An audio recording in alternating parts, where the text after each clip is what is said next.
Olá, meus irmãos, Deus continue abençoando cada um dos vossos corações. Estamos aqui para mais uma conversa ao redor da preciosa mensagem desta hora, mensagem que está preparando as nossas almas para esse precioso e grande arrebatamento prometido na palavra. Nós temos a escritura de Malaquias, capítulo 4, que apontou para nós o tempo do fim, a vinda do profeta de Malaquias, capítulo 4, e a mesma escritura relacionada em Amós, capítulo 3, verso 7. Nós estamos vendo os julgamentos assolando a terra. Temos visto os grandes terremotos, os vulcões, os tsunami, as guerras, a crise econômica e agora essa terrível pandemia que está assolando a população mundial, angústia entre as nações. É a primeira vez aqui nos nossos dias, no tempo final, que todas as nações estão debaixo da mesma angústia provocada por essa crise sanitária, pelas pragas que foram profetizadas no quarto selo, em Mateus capítulo 24, versículos 6, 7 e 8, que é o mesmo quarto selo de Apocalipse 6. O selo do tempo do fim e o arrebatamento da igreja seria em meio às pragas, disse o profeta na mensagem Perguntas e Respostas do ano de 54 e a mensagem Quem é Deus? Em Malaquias capítulo 4, versículos 5 e 6, nós temos a seguinte escritura: Eis que eu vos envio o profeta Elias, antes que venha o dia grande e terrível, dia do Senhor. Então, em ordem, Deus cumpriu a sua palavra antes do período chamado de grande tribulação. Deus enviou um profeta para preparar um povo para esta hora que viria sobre a humanidade. Um tempo onde haveriam pragas, fome, veja, guerras e doenças capazes de comerem as pessoas vivas, como é o caso do fungo negro que temos ouvido nas últimas semanas. Então veja, esse é o tempo do cavaleiro do cavalo amarelo. Então, antes que chegasse esse tempo de pragas, Deus preparou um lugar para esconder o seu povo.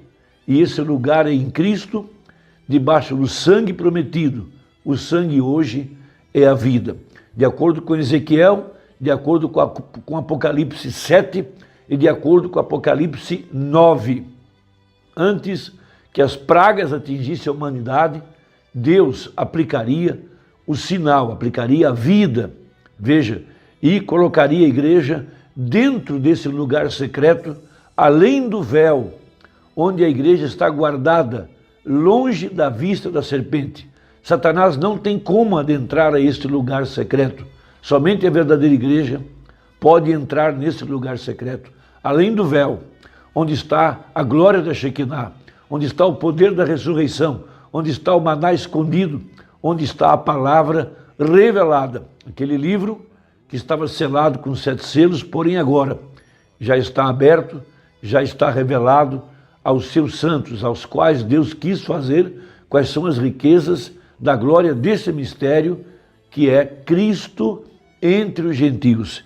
Então continua: e converterá o coração dos pais aos filhos e o coração dos filhos a seus pais, para que eu não venha e fira a terra com maldição. Então, primeiro, Deus traria uma mensagem para trazer o povo de volta à fé original, veja, para que a maldição não caísse sobre todos, veja, mas haveria um povo, a exemplo do Israel do passado, quando as pragas estavam caindo sobre o Egito, Deus tinha Israel guardado em Gósen, e onde estava Israel, eles estavam guardados debaixo da mão de misericórdia de Deus. E de acordo com a Bíblia, em Apocalipse capítulo 9, verso 1 a seguir, veja, aqui no tempo do fim, na quinta trombeta, quando o inferno seria aberto, o poço do abismo, para trazer esses 200 milhões de demônios para serem espalhados sobre a humanidade, para causarem as pragas, causarem a quebra da economia, causarem o pânico na população, através das mídias sociais, dos meios de comunicação, da política, da falsa informação, para trazer o pânico sobre as pessoas. Veja, primeiro, esses espíritos iriam escurecer o sol, ou seja, escurecer a palavra. Jesus seria jogado para fora das denominações. Veja, eles tirariam a verdadeira mensagem, a verdadeira palavra e colocariam seus credos, suas interpretações, suas falsas teologias para invalidar a palavra de Deus, e seria o tempo da apostasia, de acordo com o que fala o apóstolo São Paulo, quando referiu-se à sua segunda vinda. Então diz assim, Apocalipse 9. E o quinto anjo tocou a sua trombeta, e viu uma estrela que do céu caiu na terra, e foi-lhe dada a chave do poço do abismo. Então veja, uma estrela caída, que agora pôde abrir o poço do abismo. Por isso, a ciência se multiplicou nos últimos anos, disse o profeta Daniel. Veja, através dessas guerras, e toda vez que uma guerra é deflagrada, a tecnologia aumenta. Veja, invenções, veja, a árvore da ciência, do bem e do mal, se desenvolve, e essa tecnologia depois cai na mão da população. Veja, então Satanás pode estabelecer o reino, o seu reino, o Éden satânico sobre a terra, através da árvore do conhecimento, da ciência, dos cientistas. Veja, é a linhagem de Caim, a linhagem da serpente. Veja, e abriu o poço do abismo, e subiu fumo do poço, como fumo de uma grande fornalha, e com o fumo do poço escureceu o sol e o ar.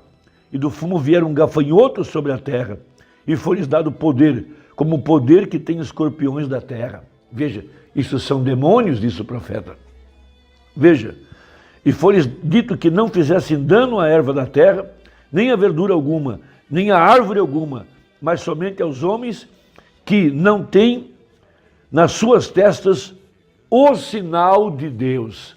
Então o anjo assinalador, veja, o Espírito Santo, saiu na frente, de acordo com Apocalipse 7, quando a Primeira Guerra Mundial foi detida, no mês de novembro, no mês 11, às 11 horas da manhã, do dia 11 de novembro, porque estava dando início à profecia dos trabalhadores da hora undécima. A verdadeira igreja estaria aqui no tempo do fim, sendo restaurada para receber o mesmo salário da igreja primitiva, lá em Atos dos Apóstolos, quando eles foram cheios da plenitude do Espírito Santo. Então essa promessa, aqui no tempo do fim, para os trabalhadores da hora undécima, para a igreja verdadeira que estaria de pé e teria sua fé restaurada pela mensagem de Malaquias 4, para voltar à fé original e receber agora a plenitude do Espírito Santo, porque a palavra seria totalmente revelada, os mistérios seriam abertos e a igreja teria acesso à verdade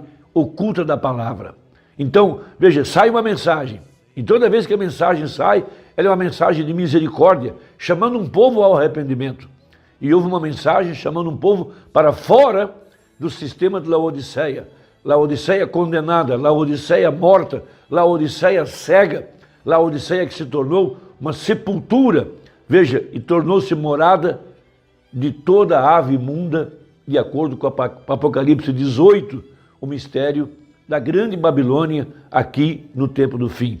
E houve uma mensagem chamando um povo para fora, a exemplo de Abraão, que foi chamado para fora da Babilônia, em Gênesis capítulo 11, veja, ele é chamado para fora, o eleito também aqui é chamado para fora da Babilônia. Lá a Torre de Babel, aqui uma outra Torre de Babel, um sistema organizado, o Concílio Mundial de Igrejas, e há um povo eleito, chamado para fora, e ao ser chamado para fora, ele vem para encontrar Jesus fora do arraial. Por isso pregou o profeta, saiamos fora do arraial.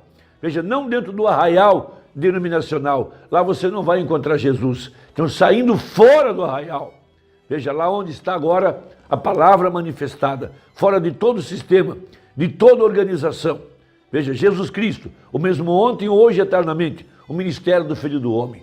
Então, o profeta pregou uma importante mensagem intitulada O Sinal, referindo-se à vinda, veja, no mesmo ministério de Jesus Cristo que esteve aqui há 2000 anos atrás. Porque o mesmo Senhor desceria do céu com alarido. Veja, esse foi o ministério do Filho do Homem. Veja, a igreja agora, dando lugar à verdadeira vida de Jesus Cristo, nessa ressurreição das eras denominacionais.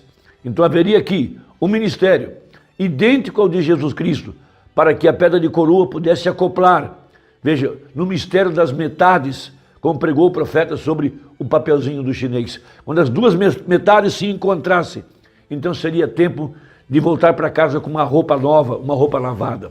Então ele prega a mensagem, o sinal, para mostrar que a manifestação do Filho do Homem, aqui no tempo do fim, com os mesmos sinais e maravilhas, com o dom profético, com a manifestação de Hebreus 4:12, com a manifestação do profeta de Malaquias 4, seria o sinal de que o julgamento viria logo a seguir. Sempre que Deus manda um profeta, é prenunciando um julgamento. Deus mandou Noé, logo veio o dilúvio. Deus mandou João Batista, logo veio a destruição de Roma, melhor, a destruição de Jerusalém pelo general Tito romano. Então agora veja, parágrafo 183, e quando você vir tais coisas sucedendo, isso é um sinal de um juízo muito próximo. O juízo seguirá tais coisas, sempre tem sido assim e não será nenhuma exceção. Vem, o juízo segue a graça. Isso é algo muito importante. Quando a misericórdia é desprezada, não resta nada senão juízo. Assim ele sempre seguirá. Por isso, haveria um tempo aqui antes do arrebatamento, que as pragas cairiam. Mas, como lemos em Apocalipse 9, esses poderes satânicos de enfermidades, de pragas, de poderes malignos, não poderiam atingir aqueles que estivessem marcados com o sinal. E o sinal é o Espírito Santo. E essa mensagem é o que dá o Espírito Santo ao verdadeiro crente hoje. Então veja, agora a cena, todo acontecimento espiritual é um sinal de Deus, seja cuidadoso. Então, o ministério do anjo de Malaquias 4 percorreu a terra 7 vezes. Depois houve um silêncio de 40 anos, desde 1963 a 2003, porque o 7º selo foi um silêncio de quase meia hora. O Espírito Santo não estava operando para dar o entendimento da mensagem pregada pelo anjo de Malaquias 4. Mas após essa fase de silêncio, o anjo tornou a falar com a verdadeira igreja. Então houve uma segunda cavalgada. A mensagem agora, através do 5º de Efésios, do seu corpo, que é a igreja, percorreu o mundo mais uma vez. Veja, não através do ministério de um homem só, mas verdadeiros homens ouviram a voz de Deus, tomaram o livro da mão do anjo, comeram o livro e reprofetizaram. E a misericórdia foi rejeitada. Então somente resta uma coisa, o julgamento. Então, observe isso, note todo acontecimento espiritual, tudo que sucede é um sinal. Nós não estamos aqui por casualidade, é um sinal para ir a um lugar seguro rapidamente. Noé foi o sinal para a sua geração, Elias foi um sinal para a sua, João foi um sinal para a sua, tudo, a mensagem da hora é um sinal. Observe-a, veja o que ela está tentando fazer, o que ela está fazendo é um sinal e tudo tem um significado. E em nenhum outro tempo esse tipo de mensagem podia ter sobrevindo. Não podia ter vindo nos dias de Lutero, não podia ter vindo no dia de Wesley, não podia ter vindo no dia pentecostal, não podia ser assim. Veja, não há tal coisa, não tem acontecido, e no entanto estava nos prometido na Bíblia. Nós estamos no fim, nada podia acontecer, não podia ter acontecido até esse tempo, e está acontecendo como sinal. Qual será o sinal? Pergunta o profeta. Veja, Ó estimado povo, meu irmão e irmã, entre debaixo daquele sinal rapidamente. Não aceite nenhum substituto. Não faça isso. Não, simplesmente o imagine, fique ali até que você saiba que o sinal está aplicado, até que a mente que estava em Cristo esteja em você, até que todas as tolices do mundo hajam desaparecido, veja, até que ele seja todo o desejo do seu coração. Vê isso, então você sabe que algo está acontecendo. Jesus disse, esses sinais seguirão aqueles que creem, não crentes manufaturados, mas crentes, está vendo? Agora, não queremos arriscar isso de jeito nenhum. Você não deve arriscar, porque aí já estão as pragas e elas já estão caindo. O que segue a pandemia agora será a crise econômica, fome em todas as nações, porque o julgamento já está sobre a terra. A misericórdia foi rejeitada. Irmão, espero que essa conversa tenha ajudado. Deus te abençoe e até a próxima, se Deus quiser, em nome de Jesus. Amém.